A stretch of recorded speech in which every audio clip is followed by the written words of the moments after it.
नमस्कार, आदाब, सत श्री अकाल। मैं हूं सुरेंद्र कुमार और आप देख रहे हैं टीवी 19 आपकी आवाज़। आज हम आपके लिए एक बड़ी खबर लेकर आए हैं और वो ये कि नरेंद्र मोदी सरकार इस साल 5 हस्तियों को भारत रत्न देने जा रही है। सबसे पहले कर्पूरी ठाकुर और लाल कृष्ण आडवाणी के नाम का ऐलान हुआ था और अब पूर्व प्रधानमंत्री नरसिम्हा राव, चौधरी चरण सिंह और देश में हरित क्रांति के जनक डॉक्टर MS स्वामीनाथन को भारत रत्न देने का ऐलान किया गया है। आज मैं आपको इन शख्सियतों की ज़िंदगी से जुड़े दिलचस्प किस्से और देश सेवा में उनके अविस्मरणीय योगदान के बारे में बताऊंगा और आखिर मोदी सरकार को इससे चुनाव में क्या लाभ होगा ये भी बताऊंगा। लेकिन उससे पहले आप सभी से मेरा विनम्र निवेदन कि अगर अभी तक आपने हमारे चैनल को सब्सक्राइब नहीं किया है तो प्लीज़ सब्सक्राइब कर दीजिए और बेल आइकन भी दबा दीजिए ताकि आपको हमारे चैनल से जुड़े अपडेट्स मिलते रहें। तो चलिए सबसे पहले शुरू करते हैं पूर्व प्रधानमंत्री नरसिम्हा राव से। नरसिम्हा राव 5 वर्ष का कार्यकाल पूरा करने वाले पहले गैर गांधी प्रधानमंत्री और देश के पहले दक्षिण भारतीय नेता थे जो प्रधानमंत्री पद तक पहुंचे। 1991 से 1996 तक प्रधानमंत्री के रूप में अपना कार्यकाल पूरा करने वाले PV नरसिम्हा राव पहले गैर गांधी नेहरू परिवार के कांग्रेसी PM थे। जब नरसिम्हा राव ने देश की कमान संभाली उस समय हमारा देश भारी कर्ज में डूबा हुआ था। उन्होंने किसी नेता की जगह अर्थशास्त्री डॉक्टर मनमोहन सिंह को अपना वित्त मंत्री बनाया, जो उस समय पूर्व प्रधानमंत्री चंद्रशेखर के आर्थिक सलाहकार थे। डॉक्टर मनमोहन सिंह ने PM नरसिम्हा राव को बताया कि देश के पास आयात करने के लिए केवल 20 दिन की ही जमा पूंजी बची है। ऐसे में देश पहले से ही भारी कर्ज में डूबा हुआ है और डिफाल्टर हो सकता है। PM नरसिम्हा राव को उन्होंने इससे बचने के लिए सोना गिरवी रखने की सलाह दी, लेकिन ऐसा करने पर उनकी सरकार गिरने का खतरा था क्योंकि विपक्ष में उस समय भारतीय जनता पार्टी के कद्दावर नेता अटल बिहारी वाजपेयी थे और नरसिम्हा राव की मिलीजुली सरकार थी। अगर नरसिम्हा राव संसद में बिना बताए सोना गिरवी रख देते तो अगले दिन संसद में जमकर हंगामा होता और सरकार गिरने के पूरे चांस थे। PM नरसिम्हा राव ने वित्त मंत्री डॉक्टर मनमोहन सिंह से 20 मिनट का समय मांगा और चले गए। ठीक 20 मिनट बाद PM नरसिम्हा राव ने वित्त मंत्री डॉक्टर मनमोहन सिंह को फ़ोन करके बोला, डन, आप सोना गिरवी रखिए। अब आपको बताते हैं कि आखिर उन्होंने 20 मिनट में सोना गिरवी रखने का कैसे डिसीजन ले लिया और अपनी सरकार भी बचा गए। दरअसल PM नरसिम्हा राव ने संसद में नेता प्रतिपक्ष अटल बिहारी वाजपेयी को फ़ोन लगाया और उन्होंने बताया कि हमारे पास आयात करने के लिए सिर्फ 20 दिन की पूंजी शेष रह गई है और देश पहले से ही भारी कर्जे में डूबा हुआ है। ऐसे में हमारा देश कभी भी डिफ़ाल्टर हो सकता है। तब अटल बिहारी वाजपेयी ने कहा कि इससे बचने का कोई उपाय है? तो PM नरसिम्हा राव ने कहा कि इसके लिए हमें 21 टन सोना गिरवी रखना पड़ेगा। अगर आपकी सहमति हो तो हम इस संकट से उबर सकते हैं। अटल बिहारी वाजपेयी ने तुरंत सोना गिरवी रखने पर अपनी सहमति दे दी और आश्वासन दिया कि संसद में विपक्ष कोई हंगामा नहीं करेगा। इसे पूरी तरह गुप्त रखा गया और देश को इसकी जानकारी नहीं दी गई। तो पहले ऐसे नेता हुआ करते थे जो विपक्ष में रहते हुए भी निज स्वार्थ, पार्टी हित और राजनीति से ऊपर उठकर देश हित में सरकार का पूरा साथ देते थे। इसके बाद नरसिम्हा राव ने उद्योग धंधों के लिए सरकारी नियमों को आसान बनाया। इससे देश की अर्थव्यवस्था में सुधार हुआ और आज भारत का जो औद्योगिकीकरण हुआ है, देश विकास के पथ पर तेजी से बढ़ रहा है, वो पूर्व प्रधानमंत्री नरसिम्हा राव की ही देन है। वे भारत के आर्थिक उदारीकरण के पितामह माने जाते हैं। उनसे जुड़ा एक और किस्सा आपको बताते हैं।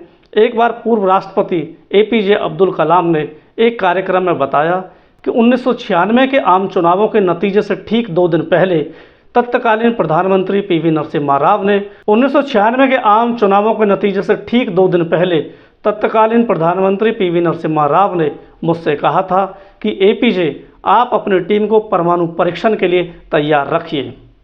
नरसिम्हा राव ने यह भी कहा था कि आप विपक्ष के प्रधानमंत्री पद के उम्मीदवार अटल बिहारी वाजपेयी से भी मिलिए, वाजपेयी को इस कार्यक्रम के बारे में बताइए। कलाम कहते हैं नरसिम्हा राव ने यह इसलिए कहा था कि अगर उनकी सरकार चली भी जाती है तो आने वाले प्रधानमंत्री देश के लिए जरूरी न्यूक्लियर कार्यक्रम को जारी रख सकें। अब आपको बताते हैं कि PV नरसिम्हा राव को भारत रत्न देने के पीछे राजनीतिक मायने क्या हो सकते हैं।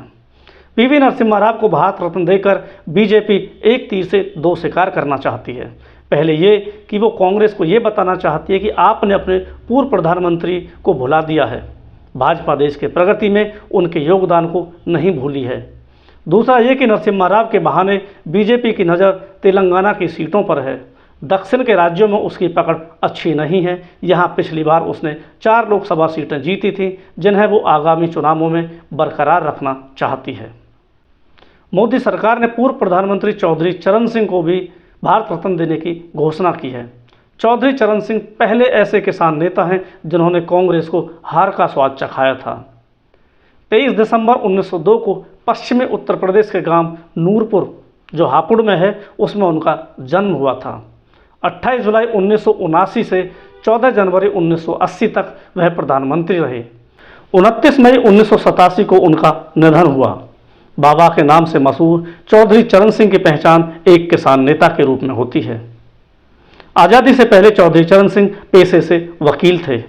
गांधी जी के आह्वान पर स्वतंत्रता आंदोलन में कूदे, हिंडन नदी में नमक बनाकर कानून तोड़ा, जेल गए और 1952 में आम चुनाव में जीते और उन्हें राजस्व मंत्री बनाया गया।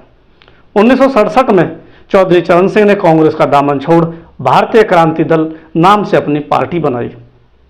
चौधरी चरण सिंह के कारण पहली बार यूपी में कांग्रेस ने हार का स्वाद चखा। इसके बाद चौधरी चरण सिंह 1967 से 1970 तक मुख्यमंत्री रहे। फिर इमरजेंसी में इंदिरा का विरोध किया और जेल गए। जनता पार्टी की सरकार बनी तो चौधरी चरण सिंह उप प्रधानमंत्री बनाए गए। 28 जुलाई 1979 को चौधरी चरण सिंह कांग्रेस के सहयोग से पीएम बने। बहुमत के एक दिन पहले इंदिरा गांधी ने समर्थन वापस ले लिया और उनकी सरकार गिर गई। पीएम बनने के बाद चौधरी चरण सिंह भेष बदलकर देश का हाल जानने के लिए निकल पड़ते थे। 1979 में चौधरी चरण सिंह यूपी में इटावा के उस राहार थाने पहुंचे।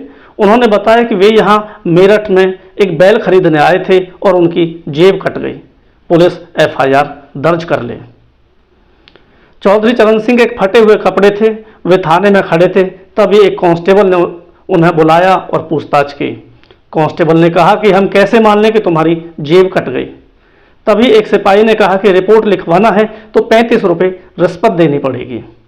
चौधरी चरण सिंह इसके लिए तैयार हो गए। रिपोर्ट लिखी गई। पुलिस वाले ने कहा कि अंगूठा लगा दीजिए। चौधरी चरण सिंह ने जेब से सील निकाली और रिपोर्ट पर लगा दी। पुलिस वाले सील देखकर दंग रह गए। सील पर लिखा था चौधरी चरण सिंह, प्रधानमंत्री, भारत सरकार। इसके बाद पूरे थाने को सस्पेंड कर दिया गया।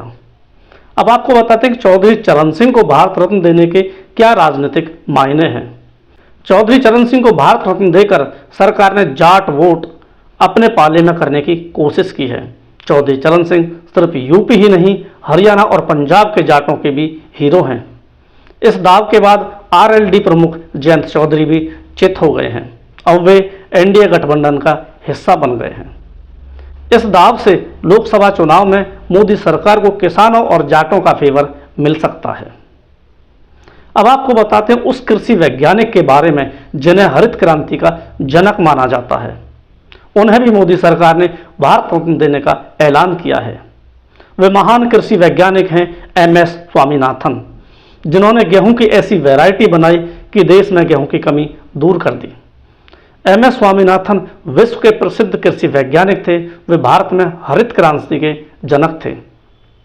स्वामीनाथन ने 1949 में आलू, गेहूं, चावल और जूट के जेनेटिक्स पर रिसर्च से कैरियर शुरू किया था। उन्होंने धान की अधिक पैदावार देने वाली वैरायटी बनाई। ये गरीब किसानों के लिए फायदेमंद साबित हुई। 11 साल की उम्र में ही एमएस स्वामीनाथन के पिता की मौत हो चुकी थी। उनके पिता चाहते थे कि वे डॉक्टर बने। उन्होंने मेडिकल कॉलेज में एडमिशन भी ले लिया था। 1943 में पश्चिम बंगाल में भीषण अकाल पड़ा। इस अकाल ने स्वामीनाथन को अंदर से हिला दिया। उन्होंने मेडिकल की पढ़ाई छोड़ एग्रीकल्चर कॉलेज में एडमिशन लिया और इसके बाद उन्होंने यूपीएससी की परीक्षा क्लियर की और आईपीएस चुने गए। इस बीच उन्हें यूनेस्को से एग्रीकल्चर रिसर्च के लिए फेलोशिप मिली। स्वामीनाथन ने पुलिस की नौकरी छोड़ फेलोशिप को चुना। जब लौटे तो उनके पास गेहूं की उन्नत किस्म थे। इसका उपयोग कर कुछ ही साल में 70% हिस्से की पूर्ति हो गई। दुनिया की तमाम यूनिवर्सिटीज़ ने उन्हें 81 मानद डॉक्टरेट की उपाधियां दी थीं। वे 1979 में कृषि मंत्रालय के प्रमुख सचिव रहे। 2004 में राष्ट्रीय किसान आयोग के अध्यक्ष भी रहे। स्वामीनाथन को देश के तीनों पद्म सम्मान दिए गए हैं। पिछले साल 98 साल की उम्र में उनका निधन हो गया था। अब आपको बताते हैं कि एम एस स्वामीनाथन को भारत रत्न देने के राजनीतिक मायने क्या हैं। स्वामीनाथन भारत रत्न डिजर्व करते थे और इस बार सरकार की टाइमिंग सही है। स्वामीनाथन को पंजाब और हरियाणा के साथ साथ तमिलनाडु में भी हीरो के तौर पर लिया जाता है। सबसे ज़्यादा फायदा तमिलनाडु में बीजेपी को मिल सकता है। आज तक भाजपा का तमिलनाडु में खाता नहीं खुल पाया है। हो सकता है इस दाव से भाजपा इस बार साउथ में एंट्री कर जाए। और अब वो चौथा नाम जिन्हें उनकी लोकप्रियता के लिए जननायक कहा जाता है। भारत के महान स्वतंत्रता सेनानी, शिक्षक, राजनीतिज्ञ और बिहार के पूर्व मुख्यमंत्री कर्पूरी ठाकुर को भारत रत्न दिया जाएगा। उनका जन्म 24 जनवरी 1924 को बिहार के समस्तीपुर में हुआ था। उनकी जन्म शताब्दी के मौके की पूर्व संध्या पर राष्ट्रपति भवन की ओर से जननायक कर्पूरी ठाकुर को भारत रत्न देने का ऐलान किया गया। कर्पूरी ठाकुर बिहार में गरीबों की आवाज़ और लीडर थे। कर्पूरी ठाकुर 1940 में मैट्रिक की परीक्षा पास कर चुके थे। 1942 में मात्र 18 वर्ष की आयु में गांधी जी के नेतृत्व में भारत छोड़ो आंदोलन में कूद पड़े और 26 महीने जेल में रहे। 1967 के आम चुनाव में कर्पूरी ठाकुर की लीडरशिप वाली ज्वाइंट सोशलिस्ट पार्टी बड़ी पार्टी बनी। कर्पूरी ठाकुर ने 1952 में पहला विधानसभा चुनाव जीता था। इसके बाद कभी भी वे विधानसभा चुनाव में नहीं हारे। वे अपनी सादगी के लिए जाने जाते थे। उन्होंने सामाजिक मुद्दों को अपने एजेंडे में आगे रखा। वे जनता के सवाल को सदन में मजबूती से उठाने के लिए जाने जाते थे। समाज के कमजोर तबकों पर होने वाले जुल्म और अत्याचार की घटनाओं को लेकर कर्पूरी ठाकुर सरकार को भी कटघरे में खड़ा कर देते थे। 1970 में वो पहले गैर कांग्रेसी बिहार के मुख्यमंत्री बने। फिर 1973 से 77 तक लोकनायक जयप्रकाश के छात्र आंदोलन से जुड़े रहे। 1977 में पहली बार सांसद बने। वे लालू प्रसाद यादव, नीतीश कुमार, रामविलास पासवान और सुशील कुमार मोदी जैसे नेताओं के राजनीतिक गुरु रहे हैं। उन्होंने पहली बार देश के किसी राज्य में ओबीसी आरक्षण दिया। वे 2 बार बिहार के मुख्यमंत्री रहे और एक बार भी अपना कार्यकाल पूरा नहीं कर पाए। उन्होंने मुख्यमंत्री रहते हुए बिहार में पिछड़े वर्गों के लिए आरक्षण का रास्ता साफ किया था। उन्होंने कभी खुद को अपने संकल्प से विचलित नहीं होने दिया। इसके लिए उन्हें अपनी सरकार की भी कुर्बानी देनी पड़ी। अब आपको उनकी जिंदगी से जुड़ा एक दिलचस्प किस्सा सुनाते हैं। 1977 में पटना में जेपी के घर पर उनका जन्मदिन मनाया जा रहा था। कई बड़े नेता शिरकत कर रहे थे। उसमें चंद्रशेखर और नानाजी देशमुख भी थे। कर्पूरी ठाकुर उस समय बिहार के सीएम थे। वे जेपी के घर फटा कुर्ता और टूटी चप्पल में पहुंचे। उन्हें देखकर चंद्रशेखर ने अपने कुर्ते को झोली बनाया और सभी नेताओं से कर्पूरी के कुर्ते के लिए चंदा मांगा। जब कुछ रुपया इकट्ठा हुआ तो चंद्रशेखर ने रुपया कर्पूरी जी के हाथों में थमाकर कहा कि आप इससे अपने लिए कुर्ता धोती खरीद लीजिए। कर्पूरी ने कहा कि मैं इसे मुख्यमंत्री रिलीफ फंड में जमा करा दूंगा। ऐसे थे कर्पूरी ठाकुर, जो वाकई सही मायनों में भारत रत्न के असली हकदार हैं। अब आपको बताते हैं कर्पूरी ठाकुर को भारत रत्न देने के पीछे क्या राजनीतिक मायने हो सकते हैं। कर्पूरी ठाकुर को भारत रत्न देकर भाजपा ने न सिर्फ बिहार को साधने का प्रयास किया है, बल्कि देश के पिछड़े वर्ग के समाज को भी ये मैसेज देने की कोशिश की है कि मोदी सरकार पिछड़ों के साथ है, वो उसके नायकों का सम्मान करती है। दरअसल कर्पूरी ही वे नेता हैं जिन्होंने देश में पहली बार पिछड़े वर्गों के लिए आरक्षण देकर सामाजिक न्याय की नई राह दिखाई थी। अब आपको बताते हैं पूर्व उप प्रधानमंत्री और भारतीय जनता पार्टी के संस्थापक और अध्यक्ष लाल कृष्ण आडवाणी के बारे में। उनके राम जन्मभूमि आंदोलन और रथ यात्रा ने बीजेपी को नई ऊंचाइयां दी। अविभाजित भारत के लाहौर में जन्मे लाल कृष्ण आडवाणी आज़ादी के बाद भारत आ गए। अब वे भारतीय जनता पार्टी के मार्गदर्शन मंडल के वरिष्ठ नेता हैं। 1951 में डॉक्टर श्यामा प्रसाद मुखर्जी ने जनसंघ की स्थापना की। तब से 1957 तक आडवाणी पार्टी के सचिव रहे। 1973 से 1977 तक भारतीय जनसंघ के अध्यक्ष रहे। 1980 में बीजेपी की स्थापना हुई और 1986 से 1991 तक आडवाणी बीजेपी के अध्यक्ष रहे। 1990 में राम मंदिर के लिए आडवाणी ने सोमनाथ से अयोध्या तक राम रथ यात्रा निकाली। इस यात्रा से भाजपा और आडवाणी दोनों की प्रसिद्धि बढ़ी। 1992 में बाबरी मस्जिद का ढांचा गिराने वाले आरोपियों में आडवाणी का भी नाम था। 1990 में राम मंदिर के आंदोलन के दौरान उन्होंने सोमनाथ से अयोध्या के लिए राम यात्रा निकाली थी। हालांकि आडवाणी को बीच में ही गिरफ्तार कर लिया गया। रथ यात्रा ने लालकृष्ण आडवाणी की लोकप्रियता को चरम पर पहुंचा दिया था। 29 जून 2002 को उप प्रधानमंत्री बनाए गए। 2014 से 2020 तक भारतीय संसदीय बोर्ड के सदस्य रहे। खराब सेहत के कारण अभी सक्रिय राजनीति से दूर हैं।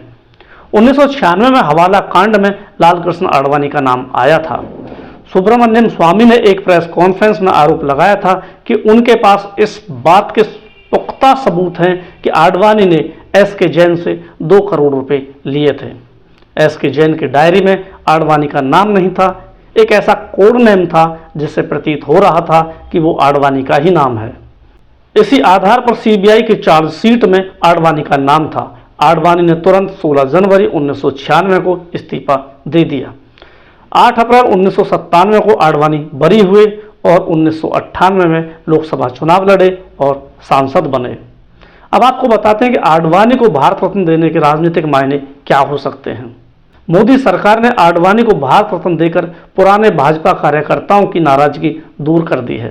पुराने भाजपा नेता ये जानते हैं कि राम मंदिर में आडवाणी का क्या योगदान है। भारत रत्न को उसी का पुरस्कार समझा जाना चाहिए। भारत रत्न देकर मौजूदा भाजपा नेतृत्व उस आरोप से बरी होना चाहता है जिसमें कहा जाता है कि उसने आडवाणी को कुछ नहीं दिया। हालांकि आडवाणी भाजपा की तरफ से राष्ट्रपति पद के प्रबल दावेदार माने जाते थे, लेकिन भाजपा ने कभी उन्हें राष्ट्रपति पद का उम्मीदवार नहीं बनाया। तो ये थी हमारी खास पेशकश 5 महान हस्तियों के बारे में जिन्हें मोदी सरकार ने भारत रत्न देने का ऐलान किया है। आशा करता हूँ कि आपको हमारा ये कार्यक्रम पसंद आया होगा। इसे ज़्यादा से ज़्यादा लाइक और शेयर करें, और अगर अभी तक आपने हमारे चैनल को सब्सक्राइब नहीं किया है तो प्लीज़ प्लीज़ प्लीज़ इसे सब्सक्राइब कर दीजिए और बेल आइकन भी प्रेस कर दीजिए। बहुत बहुत धन्यवाद।